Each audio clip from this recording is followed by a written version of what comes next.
Ada pendeta mengatakan begini. Pada waktu katanya di Jerman ini, Martin Luther orang Jerman kan, dinyatakan hanya oleh iman kita dibenarkan, orang-orang berpikir, oh enggak usah bikin macam-macam, enggak usah berbuat, ini kita dengan iman saja sudah dibenarkan, percaya saja sudah dibenarkan. Akhirnya banyak yang salah, terjerumus. Nah, oleh karena itu dibikinlah formulasi iman, ada elemen-elemen iman. Ya. Nah, ini yang kita terangkan apa sih elemen dari iman itu. Nah, ternyata banyak teolog-teolog yang membuat elemen ini yang meyakini ada 3 elemen ya untuk di dalam iman ya. Pertama, notisia.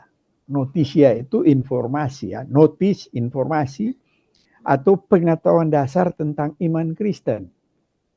Ini yang pertama harus kita tahu. Apa itu?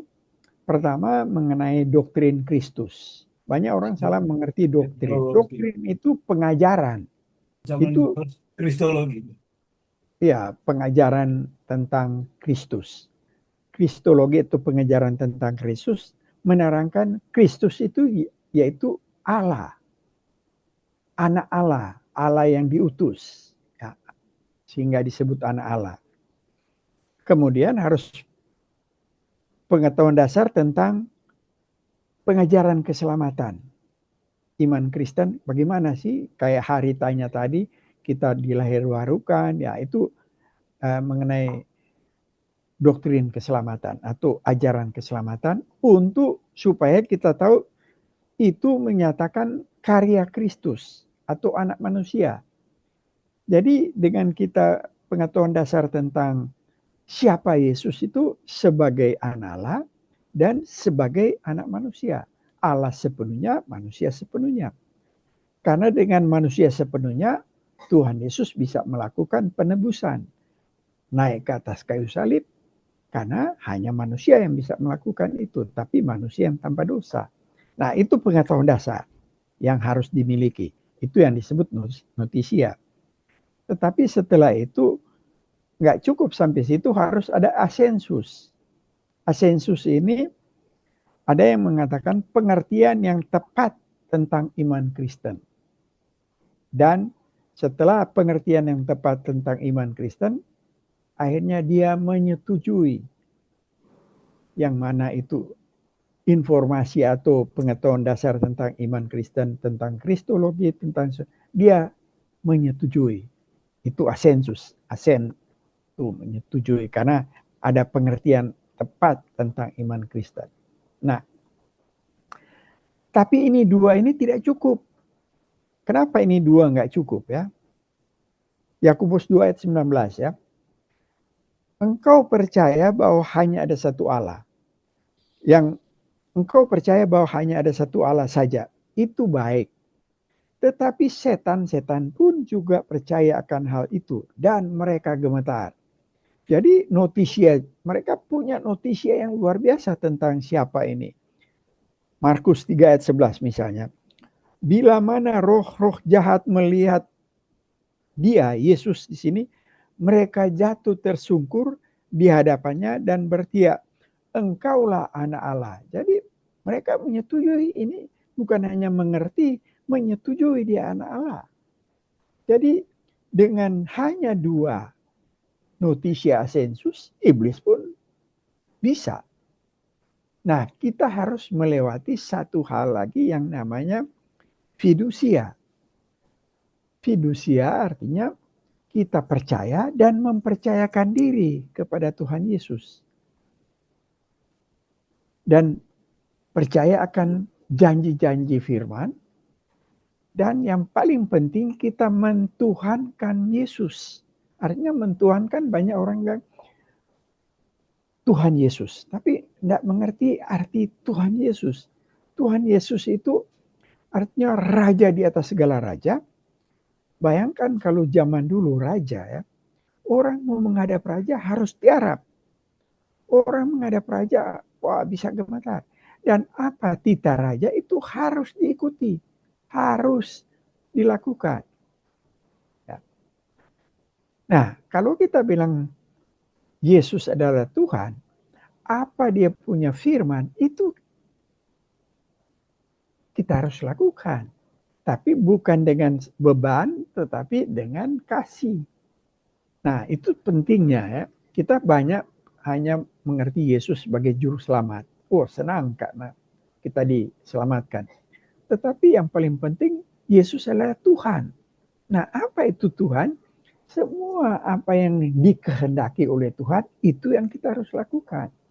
Tetapi kita melakukan setelah status atau identitas kita sudah dibenarkan, sudah disatukan dengan Tuhan Yesus. J.I. Packer ya, dia bilang begini, tanpa fidusia tidak mungkin ada iman. Nah, oleh karena itu kita di sini tanpa notisia dan asensus tidak mungkin ada fidusia. Jadi ini tiga ini memang berkaitan, tidak bisa enggak. Karena Roma 10 ayat 17 bilang, iman datang dari pendengaran, dan pendengaran tentang firman. Nah, oleh karena itu, untuk supaya kita mengerti apa yang Tuhan inginkan, karena kita jadikan Yesus Tuhan, kita harus mengerti apa yang Tuhan ingin kita lakukan. Nah, itu oleh karena itu harus tiga hal ini ada. Notisia, pengertian dasar tentang iman Kristen tentang siapa itu Yesus, Allah sepenuhnya jadi anak Allah, dan karya Yesus yaitu manusia sepenuhnya. Karena dengan manusia sepenuhnya dia bisa berjalan selama 33 tahun di bumi ini untuk menyelamatkan kita. Dan setelah kita mengerti secara tepat, kita menyetujui asensus. Tetapi ternyata ini dua ini iblis pun bisa lakukan. Nah, harus ada asensus. Fidusia. Fidusia kita percaya dan mempercayakan diri kepada Kristus dan menjadikan Yesus itu Tuhan. Artinya kita mau tahu apa yang Tuhan inginkan melalui firman. Karena iman datang dari pendengaran, dan pendengaran tentang firman Kristus. Nah, itu semua baru kita betul-betul menjadi orang yang diperkenan oleh Tuhan. Ya, itu kira-kira pelajaran yang singkat tapi sebenarnya memang dalam sekali. Oleh Ya, kita berpikir bahwa banyak orang yang belum mengerti mengenai iman ini, sehingga waktu dia sakit atau dia menderita, dia berdoa. Tetapi menurut yang bersangkutan, doanya tidak dijawab-jawab. Klimaksnya, orang tersebut buang kata bahwa kalau dia disembuhkan atau dia diliwati penderitaan ini, dia akan berbakti. Ini menunjukkan bahwa orang yang bersangkutan tidak menyadari bahwa yang terjadi dalam kehidupan itu harus dijalani sesungguhnya dalam keadaan gembira, dalam keadaan bahagia, atau dalam kesulitan apapun. Dia harus menjalani hidup itu bergantung kepada Tuhan, sehingga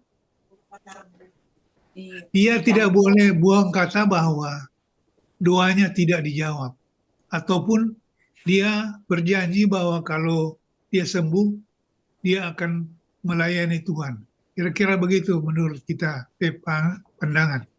ya, ya. So mulai karena saya melalui sakit dulu, Luke.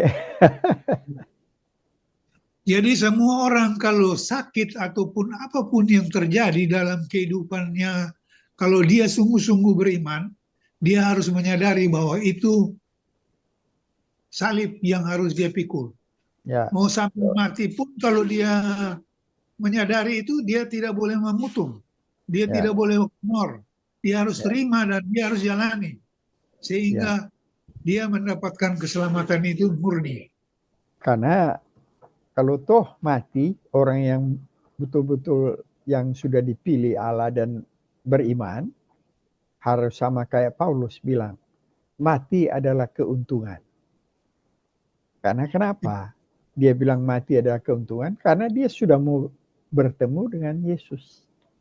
Begitu mati kan langsung bertemu dengan Yesus, orang yang sudah dipilih oleh Tuhan. Filipi 1 ayat 21 ya, sampai 23.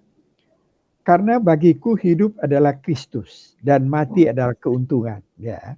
Jadi kalau dia hidup, hidup untuk Kristus. Tapi mati adalah keuntungan karena mau ketemu Yesus kan.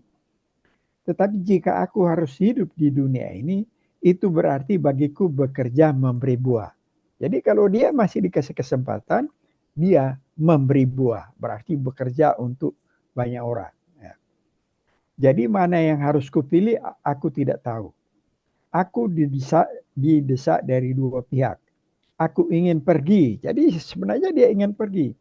Dan diam bersama dengan Kristus. Itu memang jauh lebih baik. Jadi pasti jauh lebih baik buat Paulus. Tetapi lebih perlu untuk tinggal di dunia ini karena kamu. Jadi lebih baik dia pergi. Tapi lebih perlu dia masih tinggal karena untuk melayani banyak orang. Jadi sebagai orang beriman harus sungguh-sungguh percaya kepada Tuhan Yesus. Karena kalau tidak percaya, maka ada keraguan dalam akhir-akhir kehidupan itu. Ya. Tapi kalau dia yakin bahwa bersama dengan Tuhan Yesus, ya sama dengan kayak Paulus bilang, ya dia pergi, dia bertemu dengan Tuhan, dan dia kalau dia nggak pergi, dia harus melayani. Kira-kira begitu. Ya, betul. Jangan orang yang harus takut akan Tuhan dan percayakan hidupnya kepada Tuhan, sehingga sekalipun mau mati, mau hidup, mau apapun, percaya kepada Tuhan Yesus saja, sehingga dilewati dengan keyakinan bahwa sungguh-sungguh Tuhan Yesus terlibat dalam perjalanan hidup seseorang yang sudah terpanggil. Kira-kira begitu. Iya, bayangkan baru dua hari sakit di rumah sakit, so rupa Boleh ada. iya, so, serupa majelis. Ragu itu adalah bahagian dari orang percaya ya. Karena kalau ragu itu bukan dosa. Yang dosa itu kalau kita ragu dan berakhir dengan tidak percaya. Tapi kalau ragu karena ada sesuatu, untuk kita lebih mendekatkan diri, tidak masalah. Karena misalnya, siapa yang meragukan Tuhan? Thomas. Thomas. Sampai Ben kasih nama itu anak Thomas. Tapi setelah ditunjukkan dan Tuhan ternyata tidak masalah untuk dia ragu, Tuhan datang untuk tunjukkan. Tapi setelah dia tunjukkan, apa Thomas bilang? Ya Tuhan, ya Allahku. Jadi satu-satunya murid yang menyatakan Yesus itu adalah Allah, Thomas ini dari keraguan-raguan. Nah, ayat 29 kata Yesus kepadanya, karena engkau telah melihat aku maka engkau percaya. Tetapi berbahagialah orang yang tidak melihat namun percaya. Nah itu untuk kita. Yang kita tidak lihat tapi percaya, itu Tuhan Yesus yang berbahagia. Itu untuk kita. Kita kan tidak pernah lihat Yesus. Tapi kalau kita percaya, Tuhan Yesus bilang berbahagialah. Karena ada satu bapak yang kita juga sering berdoa begitu misalnya. Dalam kesulitan, ada bapak kan Tuhan Yesus tanya, kamu percaya? Tuhan baru dia bilang begini, kita lupa ayatnya di mana. Aku percaya, tolonglah ketidakpercayaanku. Itu doa paling bagus itu. Karena ada di dalam Alkitab. Karena lain kali orang dalam kesulitan, lain kali, aduh janji-janji Tuhan kok bagaimana ya kita dalam kesulitan kok Allah di mana ini? Ragu kan? Nah, tapi kita harus percaya janjinya dia. Nah, bagaimana cara percaya? Serahkanlah segala kekhawatiranmu kepada Tuhan karena Dia yang memelihara kamu. 1 Petrus 5 ya. Serahkan segala kekhawatiran, segala bukan cuma satu, segala kekhawatiran karena Ia yang memelihara. Kan tiba-tiba kita dalam kesulitan besar dan bertubi-tubi, bagaimana ini janji ini? Ya, kita harus berdoa. Saya percaya ya Tuhan, tolonglah ketidakpercayaan saya. Itu Tuhan kasih di dalam firman. Jadi orang bisa berdoa, ya saya percaya tolonglah ketidakpercayaan. Ada ruang di dalam keraguan. Yohanes Pembaptis. Kan setelah dia dipenjara dan mau dihukum mati, dia suruh muridnya pergi tanya kepada Tuhan Yesus, apakah engkau yang diutus? Ya kan? Tapi Yesus tidak menjawab dia cuma bilang ada ayat yang, jadi Yohanes menyuruh murid-muridnya untuk bertanya kepada Tuhan Yesus, engkaukah yang akan datang itu atau haruskah kami menantikan yang lain? Jadi keraguan Yohanes ini dia suruh murid-murid untuk bertanya karena dia di dalam penjara. Kok Tuhan Yesus nggak menyelamatkan dia? Dan akhirnya kan dia dipancung kepala. Tapi Yesus menjawab mereka begini, pergilah dan katakanlah kepada Yohanes dan apa yang kamu dengar, yang kamu lihat. Nah, orang buta melihat, orang lumpuh berjalan, orang kusta menjadi tahir, orang tuli mendengar, orang mati dibangkitkan, dan orang miskin diberitakan kabar baik. Nah, ini ada di Yesaya. Karena Yohanes Pembaptis tahu sekali perjanjian lama ya. Untuk mengingatkan ada di Yesaya. Nah, Yesaya 35 ayat 5 dan 6. Jadi untuk supaya dia melihat Yesaya 35, pada waktu itu mata orang-orang buta akan dicelikan dan telinga orang-orang tuli akan dibuka. Pada waktu itu orang lumpuh akan melompat seperti rusa dan mulut orang bisu akan bersorak-sorak.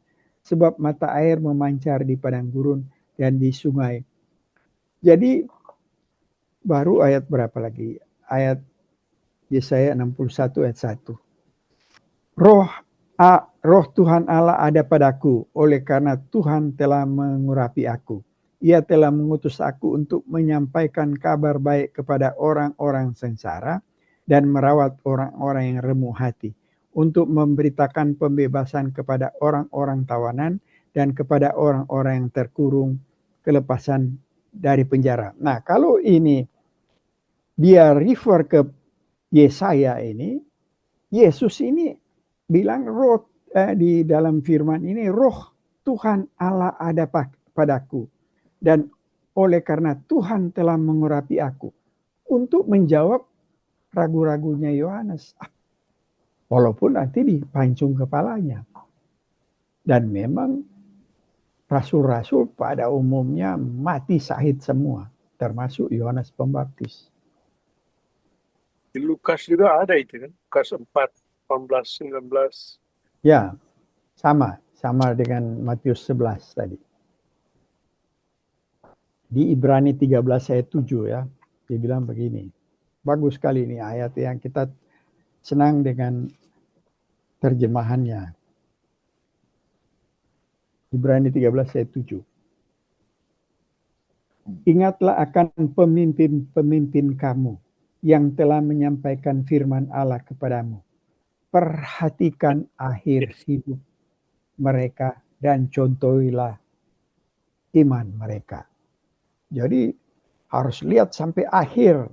Jadi banyak sekali yang pemimpin-pemimpin sampai akhir begitu setia. Nah, contohilah iman mereka. Seperti katakan Billy Graham.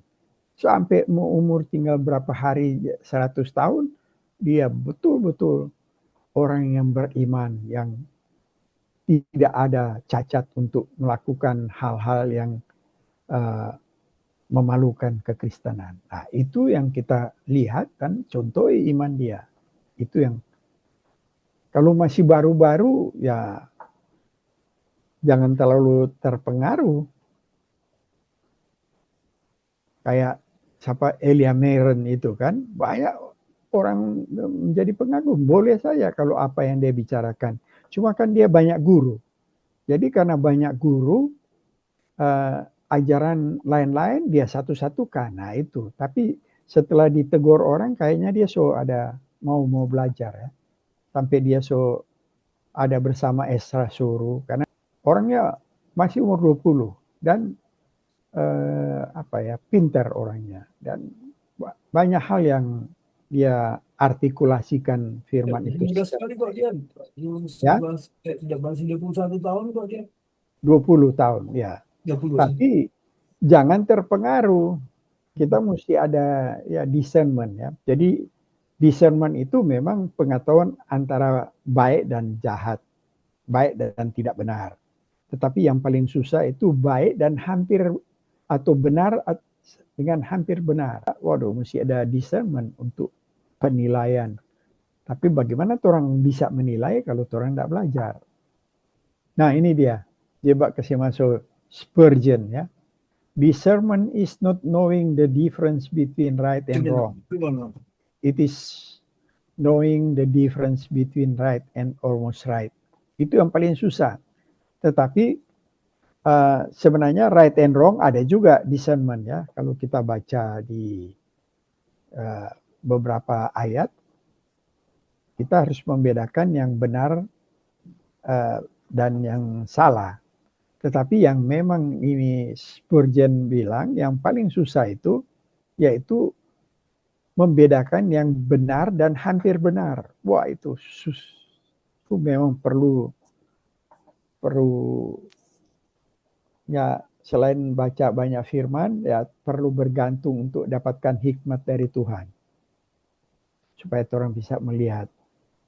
Karena kalau nggak banyak belajar dari mengerti ya kita susah melihat mana yang hampir benar. Kalau misalnya ajaran palsu dengan ajaran benar, banyak orang gampang ya. Misalnya orang bilang Yesus itu bukan Tuhan, tapi manusia.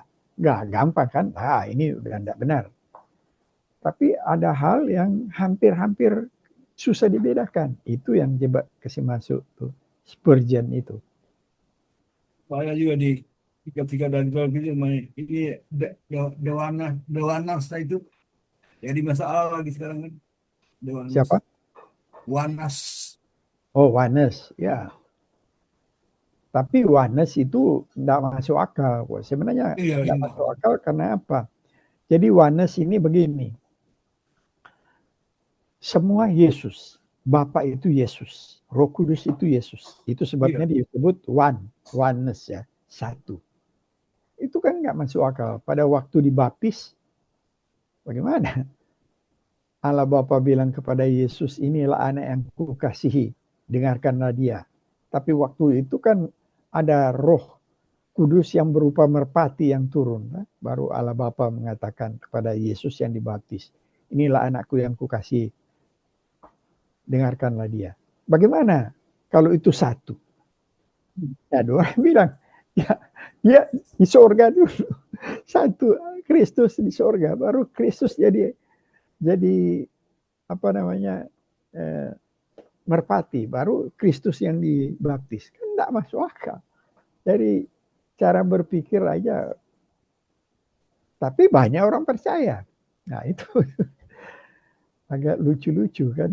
Itulah anehnya dunia ini. Karena mereka beranggapan Yesus pernah bilang, aku dan Bapa satu. Jadi dari situ mereka ada lagi yang menyatakan begini. Allah Tritunggal misalnya. Saya itu direktur di satu perusahaan. Waktu saya ke kantor, saya direktur. Saya pulang ke rumah, saya kepala keluarga. Di di lingkungan keluarga, di lingkungan tempat saya tinggal, saya RT. Jadi satu orang tapi 3 jabatan. Nah ini juga salah. Dia fungsi. 3 fungsi. Arman biasa bertanya, Man. Iya. Nggak mungkin Om, cuman yang pembicara yang terakhir itu yang oneness saja mungkin. Oh ya. Mungkin mereka justru bukan tidak masuk akal, justru mau mencoba memasukkan akal Tuhan gitu. Jadi justru supaya Tuhan masuk akal mereka, jadi dicobalah formulasi seperti itu agar masuk akal mereka gitu. Jadi Ya, betul, betul. kalau jadi agar masuk akal mereka. Jadi soalnya kalau di luar itu, oh ya jadi nggak masuk akal mereka gitu. Iya betul, ya. Karena itulah sebabnya ya, banyak orang menganggap Tuhan itu masuk akal. Padahal akal kita terbatas kan. Tuhan itu kan tidak terbatas. Bagaimana Tuhan mau dijadikan masuk akal? Ya supranatural kan tidak masuk akal. Cuma terjadi. Nah itu yang. Jadi mencoba menjelaskan sesuatu yang tidak masuk akal supaya masuk akal gitu. Iya betul, betul. Ya.